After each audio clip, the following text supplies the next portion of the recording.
안녕하세요. 저는 미주 장로회 신학대학교에서 학생처장 그리고 홍보처장을 맡고 있고 교회사 과목을 가르치고 있는 송인서 교수라고 합니다. 그리고 미주 복음방송에서는 매주 주일날 진행되고 있는 송인서 교수의 교회사 이야기 칼럼을 또 진행하는 칼럼리스트이기도 하고요. 복음방송의 신년 특집 방송에 초대해 주셔서 너무 감사하고요. 특별히 빌드업 2023년 기독교를 세계 종교로 이끈 사람들 이 귀한 강의를 진행하게 되어서 참 감사합니다. 여러분들께서 이 특집 방송의 제목을 다시 한번 생각해 주시면 좋을 것 같아요. 빌드업 2023년. 이런 빌드업이라는 단어를 일상생활에서 우리가 많이 사용하지 않기 때문에 어떻게 보면은 낯설기도 하고 또 익숙하기도 한데요. 언제 빌드업이라는 그런 단어를 여러분 들어보셨나요? 작년에 우리가 함께 보았던 카타르 월드컵을 한번 생각해 보시면 좋을 것 같아요. 이 축구 경기에서도 빌드업이라는 단어를 상당히 많이 사용하는데 이 후방에서부터 미드필더를 거쳐서 공격 진영까지 이 게임을 전개하는 방식을 가리켜서 축구 용어로 저희가 빌드업이라는 그 단어를 많이 사용을 하죠. 마찬가지로 지금까지 내가 몸담고 믿고 또 고백하는 이 기독교 또 기독교 신앙이 어떻게 빌드업 되어 왔는가 그것을 살펴보는 것이 이 신년 특집 강의의 핵심이다라고 보시면 좋겠습니다. 그리고 오늘은 첫 번째 강의로서 이 소제목이 복음주의, 정통의 범위를 형성하다라는 제목으로 제가 강의를 진행할 예정이고요. 특별히 미국 복음주의를 만든 사람들을 중심으로 해서 여러분들께 좀 설명을 드려보도록 하겠습니다. 이 강의는 제가 준비한 강의이기도 하지만 제가 사용하고 있는, 제가 참고하고 있는 이 주 책이 있습니다. 이 책이 바로 이재근 교수님께서 직접 쓰신 20세기 세계 기독교라는 책이고요. 부제로 지난 100년간 세계 기독교를 만든 21명의 증인들이라는 제목이 붙어 있는 그런 책입니다. 이재근 교수님께서는 세계 복음주의 지형도라는 책을 이미 쓰신 분이시고요. 이 기독교 전체 그림, 지도를 그리시는데 매우 탁월한 그런 학자세요. 이재근 교수님께서 최근에 지으신 20세기 세계 기독교라는 책을 바탕으로 해서 제가 여러분들과 함께 이 기독교의 빌드업 작업들을 살펴보는 그런 시간을 갖도록 하겠습니다. 책의 제목 또 강의의 제목을 다시 한번 주목해 주시면 좋겠습니다. 20세기 쉼표, 세계, 쉼표, 그리고 기독교 이렇게 되어 있는데요. 세 개의 서로 다른 단어가 연결되어 있다는 느낌을 받으실 거예요. 그 중에서도 기독교라는 단어를 집중해 보시면 좋겠습니다. 내가 믿고 있는 종교, 내가 진리라고 믿고 있는 이 기독교라는 것이 우리는 오래 몸담아 왔기 때문에 기독교가 처음부터 매우 큰 종교였다. 세계 종교였다. 보편적인 종교였다. 이렇게 생각하는 경우가 있는데요. 역사적으로 살펴보면 기독교가 세계 종교 또는 보편 종교가 된 것이 그 기간이 그렇게 길지 않습니다. 이재근 교수님께서 말씀하시는 것처럼 기독교가 그런 보편 종교가 된 것은 20세기에 들어서다라고 볼 수 있겠고요. 조금 구체적으로 1940년대, 1950년대 이후부터 기독교가 여러 나라에도 보편적으로 받아들여지는 일종의 지배적인 그런 종교가 됐다라고 볼 수 있겠죠. 그러면 도대체 어떤 일이 있었길래 또 무슨 과정을 통해서 또 어떤 인물들을 통해서 이 기독교가 세계적인 보편 종교가 되었는가 그것을 살펴보는 시간이 본 강의의 핵심 주제가 되겠습니다. 그래서 이재근 교수님께서 이 책을 통해서 21분의 그 기독교 지도자들을 전 세계를 망라하고 또 교단을 망라해서 이렇게 정리를 해 주셨는데요. 제 강의에서는 21분을 다 다루기보다는 이 중에서도 제가 생각하기에 정말로 중요한 분이다. 이런 분을 우리가 알아야 될 필요가 있다. 이런 분들을 제가 추려서 여러분들께 좀 소개해드리는 그런 시간을 갖도록 하겠습니다. 좀 강의를 진행하기 전에 여러분들께서 더 큰 한 지형도를 그려보시면 좋을 것 같아요. 지금 유튜브 방송으로 만약에 보실 경우에는 지도가 보이실 텐데 또 방송을 라디오로 청취하고 계신 분들은 눈앞에 세계 지도가 펼쳐져 있다라고 한번 상상을 해보시면 너무 좋을 것 같고요. 제가 질문을 하나 드려볼게요. 우리가 믿고 있는 기독교라는 종교는 어디서 처음 시작을 했나요? 서양에서 시작했나요? 아니면은 동양 또는 아시아에서 시작했나요? 우리가 기독교를 서양 종교 또는 외래 종교라고 많이 생각을 하기 때문에 기독교는 처음부터 서양 종교다.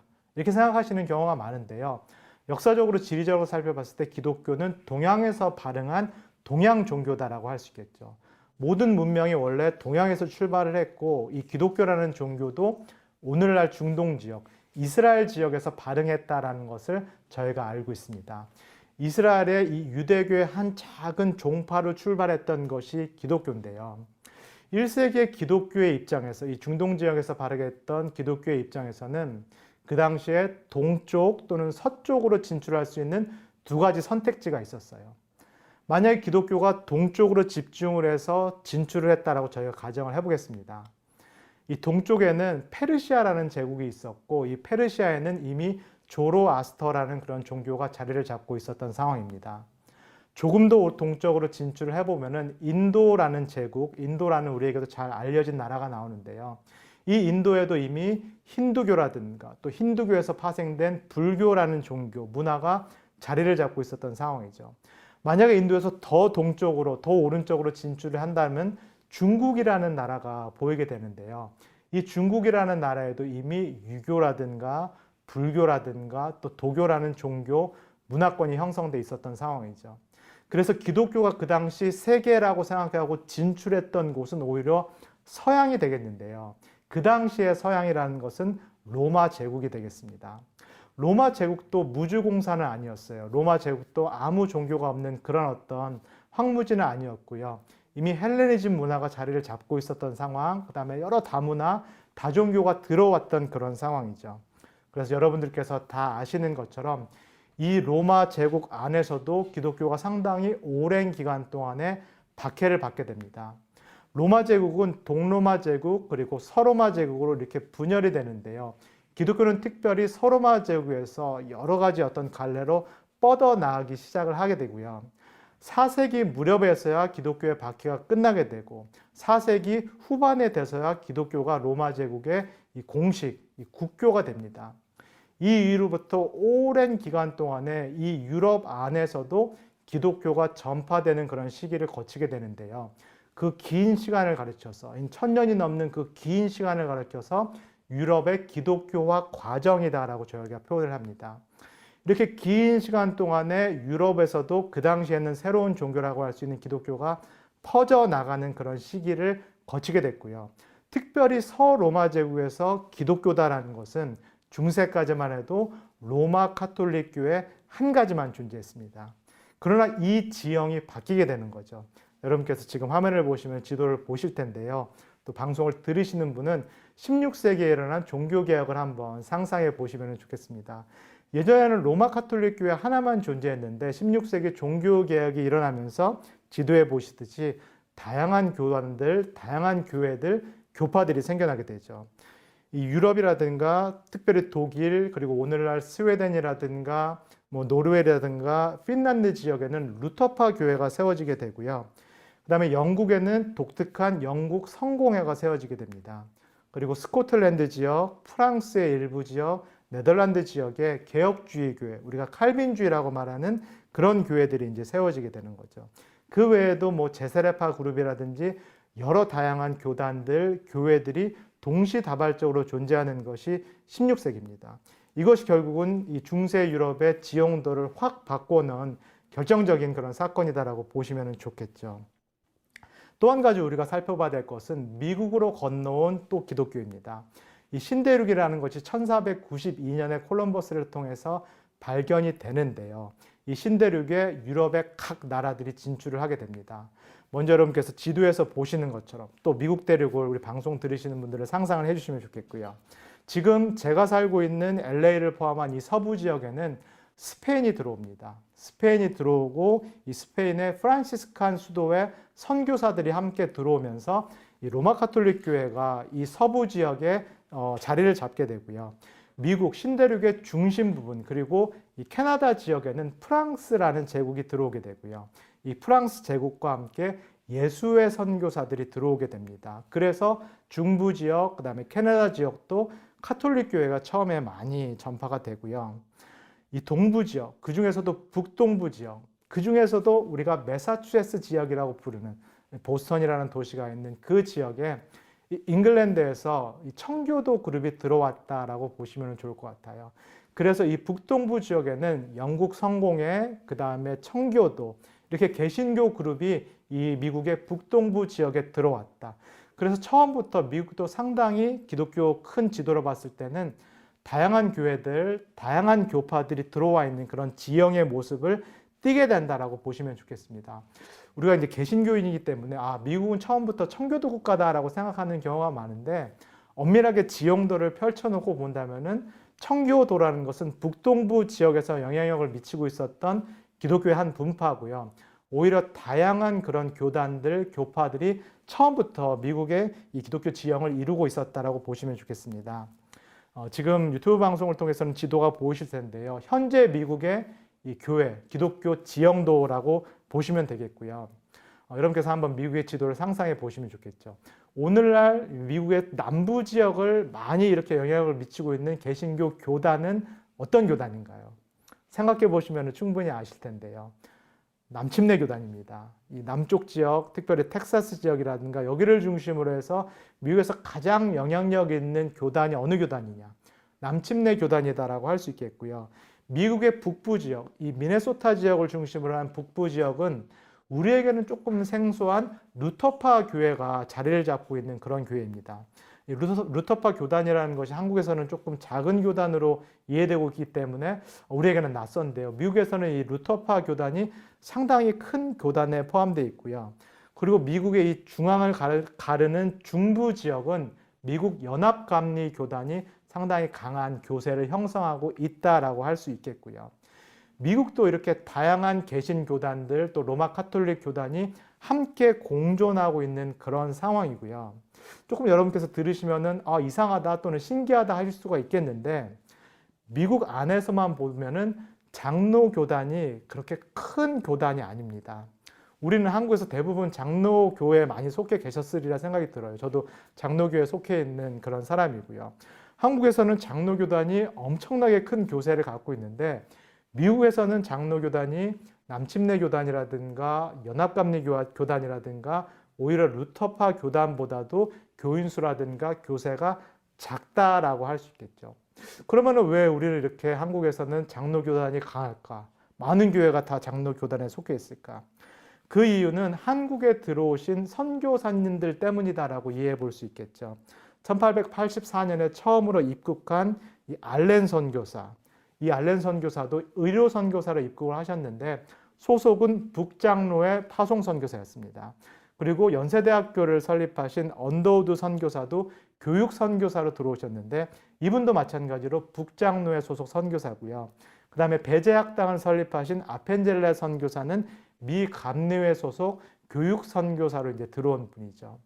한국에 들어온 기독교가 그 당시 전 세계 또는 미국에 존재했던 모든 교단을 대표하는 그런 기독교가 아니라 어떤 특정 그런 기독교 또는 특정 교단을 대표하는 성격이 있었다라는 것을 한번 기억해 보시면 좋겠죠. 그래서 우리가 장로교단 그리고 미국 선교사님들이 전해준 이 보수적인 기독교에 상당히 많은 영향을 받고 있다라는 것을 기억해 보시면 좋겠어요. 그럼 여러분께서 지금까지 제가 설명드린 내용을 살펴보시면은 지금까지 대략 기독교의 모습이 어땠겠다라는 것은 큰 지형도, 큰 그림은 나왔으리라 생각이 들고요. 이걸 바탕으로 해서 저희가 본격적으로 그러면 오늘의 내용을 살펴보도록 하겠습니다. 말씀드린 대로 주제는 20세기 세계 기독교인데요. 기독교도 마찬가지로 20세기에 들어와서 세계화의 길을 걸었다라고 보면 좋겠어요. 기독교 말고 종교 말고 또 세계화의 길을 걸었던 것들에는 어떤 것들이 있을까요? 여러분께서 한번 생각해 보시면 좋을 것 같아요. 어려운 것들이 아니냐 이런 것들이 있죠. 맥도날드라든가 코카콜라라든가 유튜브라든가 페이스북이라든가 이런 것들도 다 지구화 과정, 이 글로벌리제이션이라는 과정을 통해서 미국 서양에서 출발했지만 지금은 모든 전 세계인이 누리는 것이 되었죠. 종교도 마찬가지인데요. 기독교라는 종교도 미국을 중심으로 해서 이 지구화 과정을 통해서 전 세계 20세기에 퍼져 나갔다라고 보시면 좋겠고요. 이런 퍼져 나가는 과정에서 우리 한국과 같이 기독교를 받아들이는 입장에서는 이 외래 종교인 기독교가 결국은 한국 토양에서 토착화 과정을 겪게 됩니다. 받아들인 이 기독교가 한국 문화와 만나게 되고요. 우리의 정서와 만나게 되고요. 우리가 갖고 있었던 어떤 기존의 신앙 양태와 조우하게 되면서 소위 말하는 한국식 기독교의 모습이 꽃피우게 되는데요. 우리가 새벽 기도를 하는 거, 통성 기도를 하는 거, 우리의 어떤 집회라든가 모임이 성서 중심 또는 뭐 찬양 중심 이런 모든 것들은 이 서양에서 특별히 미국에서 들어온 기독교가 한국 신앙 양태와 만나서 조우된 이 토착화된 그런 어떤 결과물이다라고 보시면 좋을 것 같아요. 미국에 와서 여러분들께서 뭐 경험하시는 것 중에 하나가 우리나라 기독교인들만 주여 삼창을 한다라는 거. 통성 기도를 할 때 주여 삼창을 하는 것도 우리는 전 세계 기독교인들이 다 그렇게 하는 줄 알고 있었는데 우리만 그렇게 한다라고 볼 수 있겠는데요.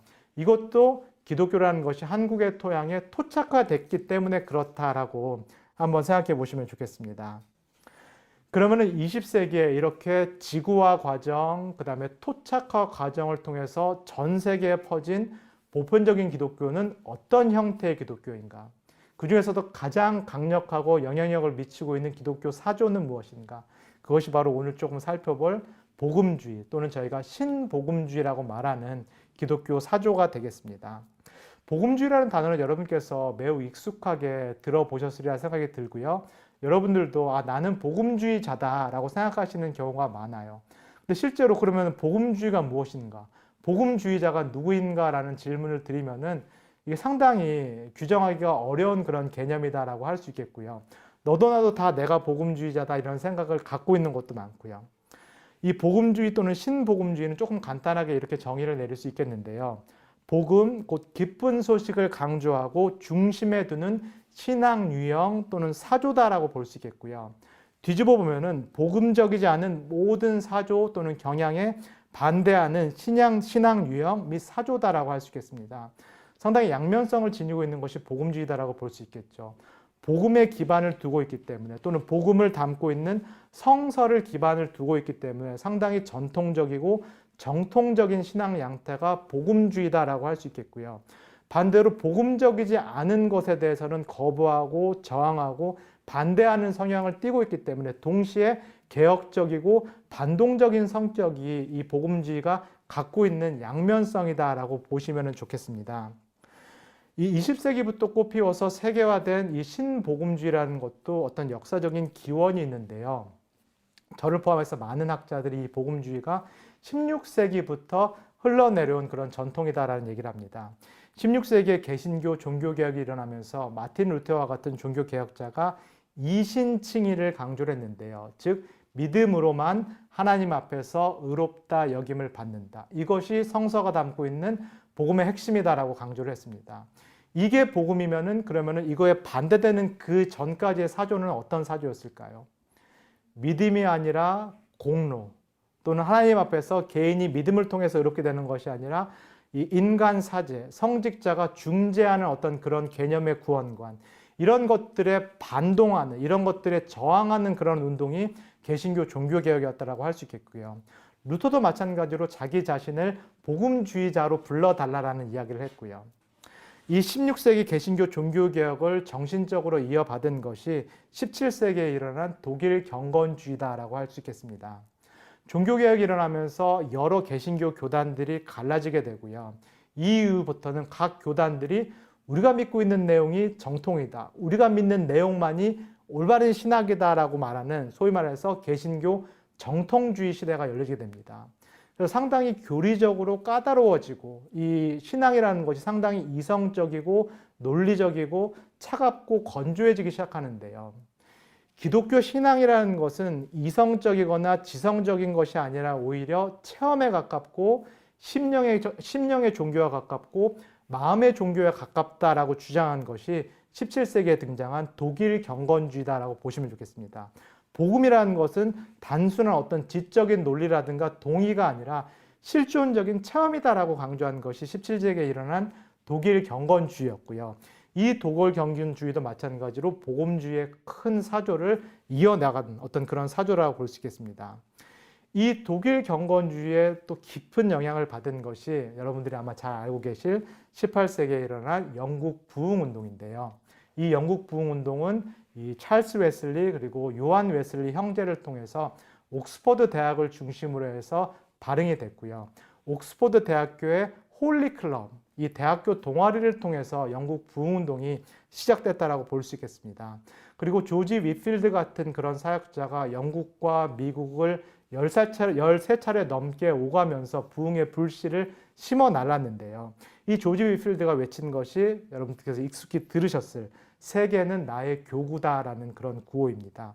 이 영국 부흥운동도 마찬가지로 이 회심과 중생을 강조하면서 복음이야말로 전인을 개혁하는 그리고 사회를 개혁하는 그런 운동이다라는 것을 강조를 했고요.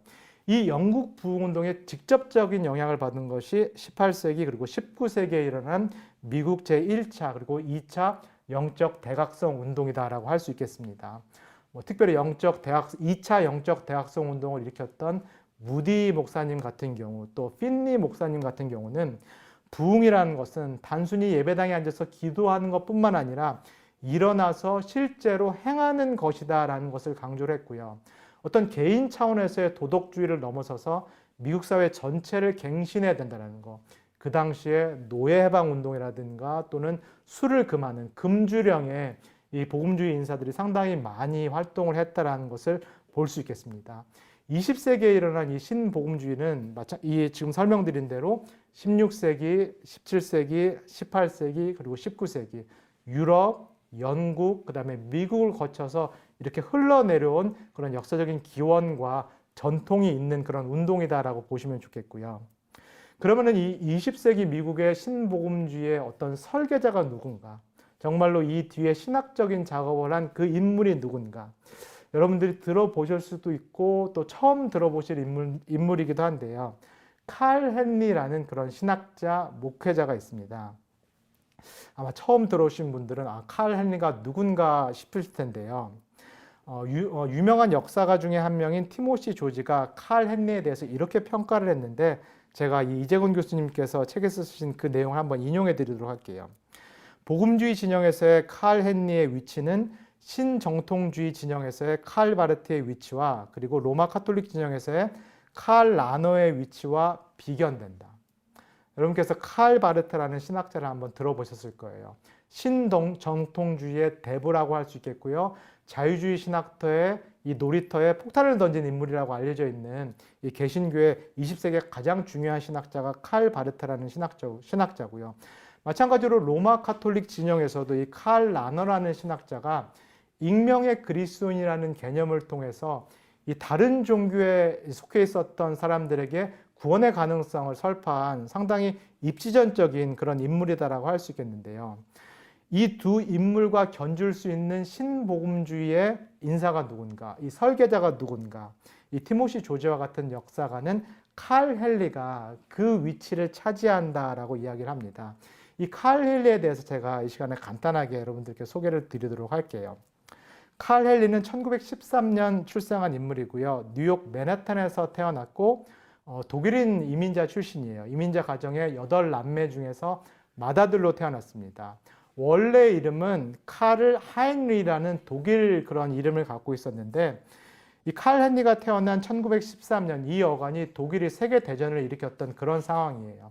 그래서 미국에 살고 있었던 이 독일인이 이 독일에 대한 나쁜 인상을 지우기 위해서 이름을 칼 헨리 영어식으로 바꿨다라고 보시면 좋겠고요. 칼 헨리의 부모님은 그렇게 독실한 기독교인은 아니었다라고 보여지고요. 교회에 정기적으로 출석했던 그런 부모님은 아니었는데요. 이 칼 헨리와 8 자녀들은 이 멀리 떨어진 성공회 교회에 어렸을 때부터 주일학교에 출석했던 그런 참 좋은 그런 신앙이었다 알려져 있습니다. 어려서부터 성공회 교인이었고 성공회에서 세례를 받은 그런 인물이고요.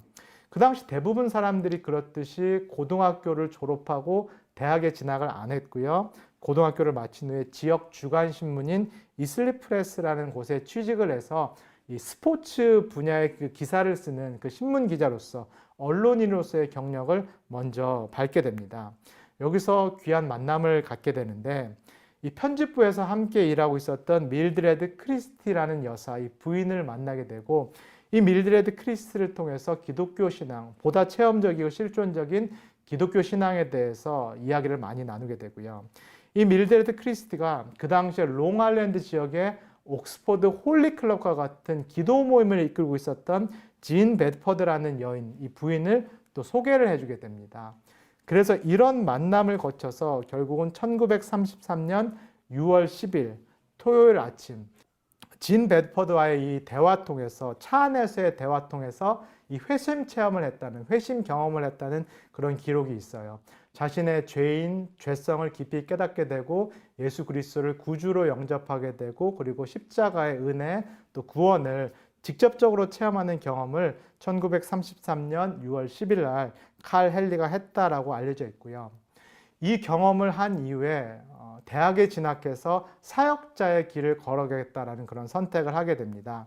그래서 복음주의 또는 보수주의의 메카라고 알려져 있는 위튼 대학교, 일리노이주에 있는 그런 대학이죠. 위튼 대학교 철학과에 입학하여서 공부를 하게 되고요.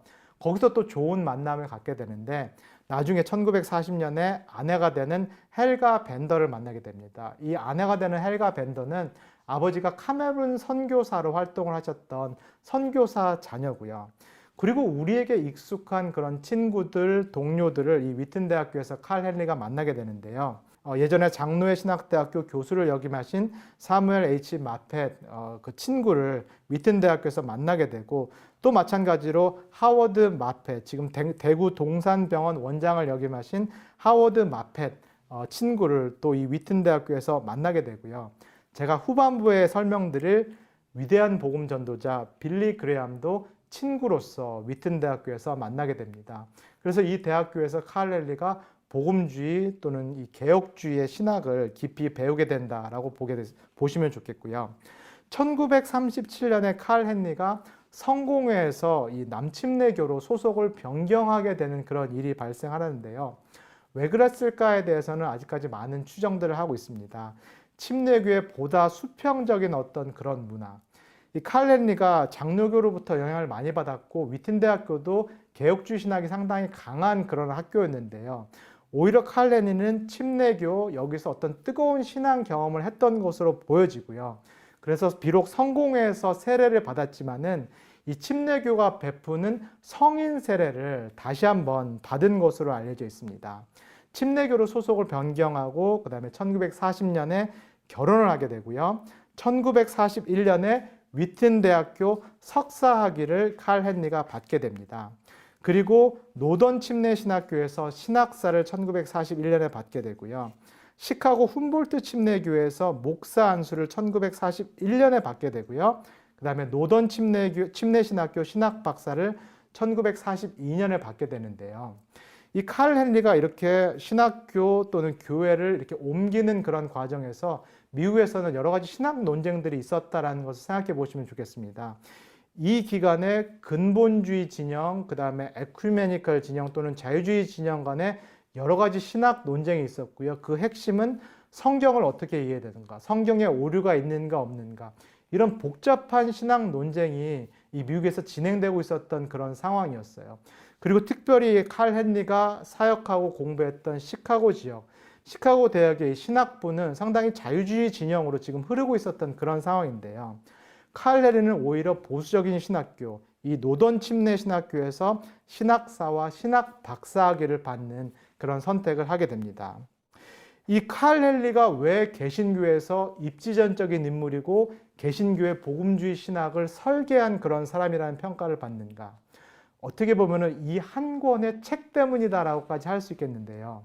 칼 헨리가 1947년에 출판한 복음주의자의 불편한 양심이라는 이 책 때문에 칼 헨리가 신복음주의를 이끌었다라는 그런 평가를 받게 됩니다. 그 당시에 말씀드린 대로 근본주의 진영, 그 다음에 에큐메니컬 진영, 자유주의 진영이 상당히 첨예한 갈등을 일으키고 있었고요. 또 미국 사회도 마찬가지로 조금씩 세속화의 물결을 경험하고 있었던 그런 상황. 이 상황에서 근본주의 진영, 칼 헨리도 속해 있었던 보수적 근본주의 진영은 점점 사회로부터 고립되고 있었던 그런 상황이에요. 점점 개토화되고 있었던 그런 상황. 사회를 어떻게 보면 조금 혐오하고 사회 자체를 조금 악마시하는 어떤 그런 경향성이 근본주의 진영에 있었는데요. 칼 헨리는 이 근본주의 진영에 속한 그들의 동료들을 향해서 복음주의자의 불편한 양심이라는 책을 써내게 됩니다. 그 중에서도 제가 좋아하는 한 구절을 제가 인용을 해볼 텐데 한번 잘 들어보시면 좋겠습니다. 비록 복음이 개인을 중생시키는 일을 하지 않는다 하더라도 역사 속에서는 늘 하나님의 창조적인 일들이 일어난다. 무슨 얘기처럼 들리시나요? 그 당시 근본주의 진영에서는 복음이라는 것은 단순히 한 개인의 영혼을 개종시키는 일이다라고 생각했고, 개종시키는 일은 한 영혼이 죽어서 천국에 가는 일 또는 지옥을 피하는 일이다. 이런 식으로 복음을 상당히 축소해 놓은 그런 상황이죠. 그러나 칼레는 복음이 그것이 전부가 아니다라는 주장을 하면서 비록 개인을 중생시키는 일이 일어나지 않는다 하더라도 역사 속에서 또는 사회 속에서 하나님께서는 늘 새로운 일들을 하고 계신다라는 상당히 강력한 주장을 하게 됩니다. 그 다음 내용이 중요한데요. 복음 선포는 단지 개종자들의 숫자로 그 성공 여부가 평가될 수 없다. 기독교의 메시지는 이 세상에서 소금의 역할을 감당한다. 복음은 오히려 사회의 새 창조를 목표로 한다. 지금 들어도 상당히 파격적인 요소가 있고 지금 들어도 진보적인 어떤 성격을 담고 있는 그런 신학적인 주장이다라고 볼 수 있겠습니다. 단지 전도라는 것이 영혼 구원이라든가 선교라는 것이 개종자의 숫자로 평가되는 것이 아니라 하나님께서 또는 하나님의 선교라는 것은 세상 전체를 변화시키는 데 그 관심이 있다는 것을 이 칼 헨리가 이 책을 통해서 발표를 하게 되는 거죠. 이 칼 헨리의 주장에 따라서 신복음주의라는 것이 일종의 신학 운동으로 형성이 되기 시작하고요. 나중에 데이빗 베빙턴이라는 영국 학자가 신복음주의를 이렇게 정리하고 평가를 했는데요. 신복음주의에는 크게 4가지 중심 요소가 있다라고 주장합니다. 첫 번째, 회심주의입니다. 복음주의가 이 보수주의 또는 근본주의와 공유하는 것은 개인의 중생 체험입니다. 죄인됨에 대한 깊은 자각, 그리고 죄인을 무조건적으로 용서하시는 하나님에 대한 은혜를 체험하는 이 회심주의가 복음주의가 갖고 있는 가장 큰 핵심 요소 중 하나. 그 다음에 십자가 중심주의입니다. 예수 그리스도의 십자가 사건이 개인뿐만 아니라 온 인류를 위한 대속 사건이었다라는 것을 강조하는 이 십자가 중심주의가 복음주의의 2번째 요소가 되겠고요. 3번째 복음주의 요소는 성서주의입니다. 성서가 하나님의 진리를 담고 있는 하나님의 말씀이요. 이 성서는 불변하다라는 것을 복음주의자들이 강조를 하는데요. 근본주의 진영처럼 성서가 완전히 한 글자 한 글자 모두 다 영감되어 있다. 이렇게 축자 영감서를 주장하는 것은 아니지만 그럼에도 불구하고 성서는 구원에 필요한 모든 내용들을 오류 없이 담고 있다는 성서주의를 이 복음주의 진영이 고수하고 있다고 보시면 되겠습니다. 우리에게는 조금 잘 알려져 있지 않은 4번째 복음주의의 요소가 바로 행동주의인데요. 개인이 회심을 통하여서 영혼의 구원을 경험한 다음에 이 개인적인 차원에서 어떤 도덕적인 갱신도 필요하지만은 복음주의자들은 반드시 사회 전체 또는 도시 전체, 지역 자체의 어떤 개혁, 갱신, 변화를 추구해야 된다는 이 행동주의를 많이 강조를 했죠. 칼 헨리가 동료인 이 근본주의자들을 통해서 불편하게 느낀 것은 바로 이 근본주의가 행동주의가 결여됐기 때문인데요. 근본주의라는 것은 사회로부터 분리돼서 심지어는 고립돼서 교회 안에서 일종의 개토를 이루고 있었던 그런 모습이었죠. 그러나 칼 헨리가 주장한 것은 복음은 그런 것이 아니라는 거죠. 복음이라는 것은 사회 전체를 변화시켜야 되고 이 사회 전체를 변화시키기 위해서는 기독교인들이 모든 영역에 두려움 없이 들어가서 활발한 활동을 해야 된다는 주장을 한 것이 이 신복음주의의 4번째 요소, 행동주의다라고 할 수 있겠습니다. 이 칼 헨리의 어떤 설계를 통해서 신복음주의가 신학 운동으로 펼쳐지게 되고 이 신복음주의에 속하는 그런 동료들이 생기게 되는데요. 그런 동료들을 중심으로 해서 만들어진 교회 협의회가 전미복음주의 협의회입니다. 영어로 약자로 NAE라고 알려져 있는 그런 전미복음주의 협의회가 만들어지게 되는데요. 이 1940년대에 만들어진 NAE라는 복음주의 협의회는 이 오른쪽에는 근본주의, 이 미국 기독교 협의회 ACCC라는 협의회를 이렇게 관계로 두고 있었고요. 이 미국 기독교 협의회, 근본주의 협의회는 맥킨타이어라는 상당히 보수적인 인물이 이끌고 있었던 그런 단체입니다. 그리고 왼편에는 우리가 세계교회협의회 WCC라고 알고 있는 이 에큐메니컬 진영 교회협의회가 또 존재하고 있었던 그런 상황이죠. 여러분 그래서 지형을 한번 생각해 보시면 좋을 것 같아요. 오른쪽에는 또는 또 극 오른쪽에는 이 ACCC라는 근본주의 진영이 있었고요. 좌쪽에는 진보 지형에는 WCC라는 세계교회협의회가 있었는데 복음주의자들이 이 택한 노선은 중도 노선이다라고 여러분께서 보시면 좋을 것 같아요. 양쪽 진영에 속해 있지 않으면서도 양쪽 진영과 교류할 수 있는 근본주의 노선과도 공유하고 연속적인 어떤 측면이 있고 동시에 이 진보 진영, 에큐메니컬 진영과도 대화가 가능한 또 소통할 수 있는 어떤 공통점을 지니고 있는 것이 신복음주의, 일종의 중도 실용 노선이다라고 보시면 좋을 것 같아요. 이 실용 노선을 설계한 인물이 칼 헨리다라고 보시면 되겠고요. 칼 헨리는 지금 파사데나에 있는 플러 신학교를 창립하는 데 기여한 또 그런 인물이기도 합니다. 1947년에 플러 신학교가 세워졌는데 거기에 교무처장을 역임을 했고요. 조직신학 교수 또 윤리 교수로 오랫동안 활동한 그런 교수이기도 합니다. 그리고 복음주의 진영의 대표적인 잡지라고 할 수 있는 기독교 잡지라고 할 수 있는 크리스처니티 투데이의 편집장도 12년 동안 역임했던 인물이 이 칼 헨리다라고 보시면 좋겠습니다. 우리에게는 조금 낯설 수 있고 생소할 수 있는 그런 인물이긴 하지만은 이 복음주의 진영에서는 상당히 큰 영향력을 미친 인물이다라고 여러분께서 기억해 보시면 좋겠고요. 칼 헨리는 잘 모르겠지만 아마 이분의 이름을 못 들어보신 분은 없으리라 생각이 듭니다. 복음주의 진영, 특별히 미국 복음주의에서 가장 대중적인 인물이 누구인가? 아니 전 세계에 있어서 복음주의 진영을 대표하는 가장 파퓰러한 대중적인 인물이 누구인가라고 하면은 아마 빌리 그레이엄 목사를 꼽을 텐데요. 얼마 전에 2018년에 타계하신 그런 목사님이기도 합니다.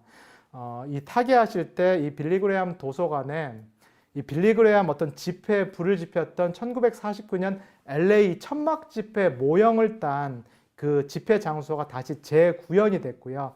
그 재구현된 곳에서 장례 예배를 드렸던 그 장면도 여러분께서 기억을 하실 텐데요. 남은 시간에는 이 빌리 그레이엄 목사님에 대해서 제가 조금 간략하게 설명을 드려보도록 할게요.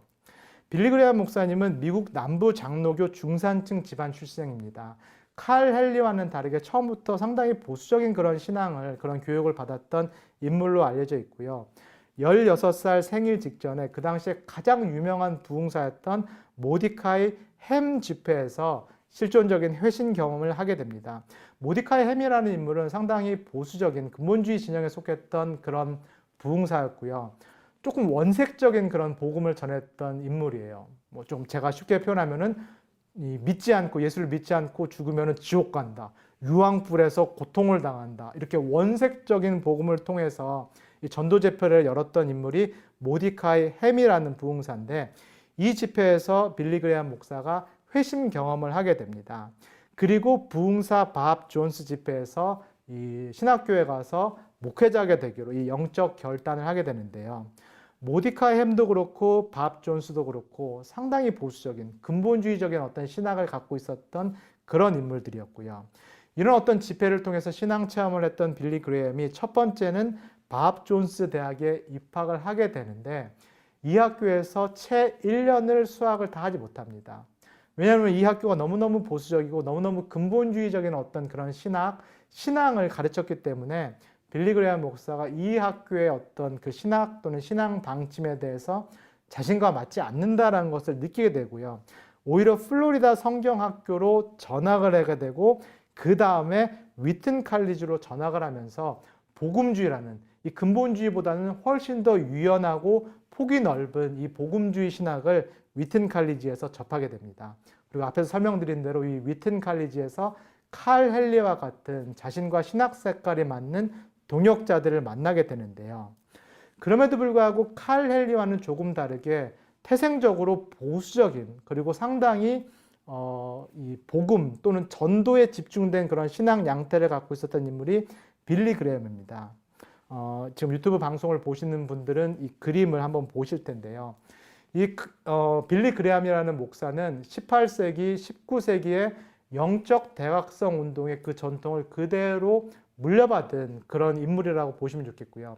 18세기, 19세기의 영적 대각성 운동은 야외 집회를 통해서 이루어졌고요. 이 야외 집회에서 대규모 개종자들이 나오는 대규모 회심 운동이 일어나는 어떤 그런 성격이 1, 2차 영적 대각성 운동이었어요. 이 1, 2차 영적 대각성 운동의 성격을 그대로 물려받았던 인물이 빌리 그레이엄 목사인데요. 그래서 이 이재근 교수님께서는 책에서 이런 언급을 하시는데 제가 한번 인용해 드릴게요. 야외 집회 현장의 장렬하는 태양빛 아래서 유황과 불로 가득한 지옥을 설교하는 열정적인 설교자, 그리고 그 앞에서 울부짖으며 죄를 회개하고 자백하며 그리스도를 받아들이기로 결단하는 회심, 이것이 전도자 그레이엄을 만든 가장 중요한 유산이었다. 비록 신학적으로는 너무 극단적인 보수주의 또는 근본주의와 거리를 뒀지만은 어떤 신앙 색깔에 있어서는 상당히 원색적인 복음을 강조했던 것이 빌리 그레이엄의 신앙 유산이다라고 볼 수 있겠고요. 이 빌리 그레이엄을 대표하는 네 가지 정도의 키워드가 있다라고 볼 수 있겠어요. 첫 번째, 빌리 그레이엄은 복음주의자라고 알려져 있고요. 또 빌리 그레이엄은 미국의 목사다라고 알려져 있고요. 미국의 목사를 넘어서 빌리 그레이엄은 세계적인 부흥사다. 그리고 목회자의 영역을 넘어서서 빌리 그레이엄은 정치적인 영향력이 있었던 인물이다. 이렇게 네 가지 키워드로 빌리 그레이엄을 정의할 수 있겠는데요. 먼저 빌리 그레이엄은 복음주의의 대부입니다. 이것은 부정할 수 없는 사실이고요. 그러나 이 복음주의의 대부로 알려져 있던 빌리 그레이엄은 그 당시까지만 해도 여러 진영의 다양한 비판을 받고 있었던 인물인데요. 먼저 오른쪽에 있었던 근본주의 진영으로부터 이 복음주의의 대부인 빌리 그레이엄은 끝없는 비판을 받았다라고 볼 수 있겠습니다. 비판을 받게 된 결정적인 사건은 1957년에 일어난 뉴욕 집회 때문인데요. 이 뉴욕 집회는 뉴욕시 개신교 협의회가 주최한 그런 집회고, 뉴욕시 개신교 협의회는 상당히 진보적인 신학을 강조하는 그런 협의회였습니다. 이 복음주의 진영에 속한 빌리 그레이엄이 이 진보 지형에 속한 이 개신교 협의회 집회에 참석해서 설교했다는 이 이유 때문에 근본주의 진영에서는 이 빌리 그레이엄을 자신의 진영과는 무관한, 심지어는 자유주의 진영에 속한 인물로 이렇게 상당히 오랫동안 비판을 했고요. 1970년대부터 시작된 신근본주의, 우리가 도덕적 다수라고 불리는 그 그룹도 항상 이 빌리 그레이엄을 색안경을 끼고 봤다라고 볼 수 있을 것 같아요. 이 빌리 그레이엄은 회색 분자다. 이 빌리 그레이엄은 근본주의가 아니라 오히려 에큐메니칼 진영과 더 가깝다라는 그런 비판을 죽을 때까지 받았던 것이 이 빌리 그레이엄의 삶이었고요. 마찬가지로 이 복음주의의 대부인 빌리 그레이엄은 정통주의 또는 개혁주의 진영으로부터도 많은 비난을 받았는데요. 왜냐하면 빌리 그레이엄이 강조했던 것이 개종, 그 다음에 실존적인 체험, 중생, 이런 것들, 거듭남 이런 것들을 강조하면서 이 거듭남과 개종이 일어날 수 있도록 기도를 많이 해야 된다, 또 개인의 역할이 있다, 신앙인의 자유의지를 발휘해야 된다, 이런 내용들을 많이 강조했죠. 이런 어떤 요소들 때문에 이 칼빈주의, 개혁주의, 정통주의, 즉 하나님의 절대 주권을 강조하는 이 진영에서도 이 빌리 그레이엄의 신학에 대해서는 상당히 많은 비판을 했다라고 보시면 좋겠습니다. 예를 들면 이런 거예요. 빌리 그레이엄의 집회에서 여러분들께서 아시는 것처럼 거듭나고 싶은 사람, 하나님을 경험하고 싶은 사람은 이렇게 앞으로 나오라고 초청을 하죠. 그러면은 어떤 그런 어두운 그런 조명이 이제 드리워지고 어떤 그런 음악이 흐르면서 이 죄에 대한 설교가 나오고, 그래서 거듭나고 싶은 사람, 하나님을 경험하고 싶은 사람은 손을 들라, 이런 어떤 집회의 모습이 진행되는데, 이 정통주의, 개혁주의 입장에 봐서는 이것은 너무 인간적인 요소가 많이 있다라는 그런 비판을 하게 되는 거죠. 구원이라는 것은 절대적으로 하나님의 주권에 달려있는 건데, 이 빌리 그레이엄이라는 것은 너무너무 인간의 자유의지를 강조한다. 이러면서 정통주의, 개혁주의에서도 비판을 받았다라고 보시면 되겠습니다. 또 왼편에 있었던 진보 진영에 있었던 에큐메니칼 진영으로부터도 빌리 그레이엄이 많은 비판을 받았는데요. 진보 진영의 핵심 아젠다는 정의, 평화, 인권인데요.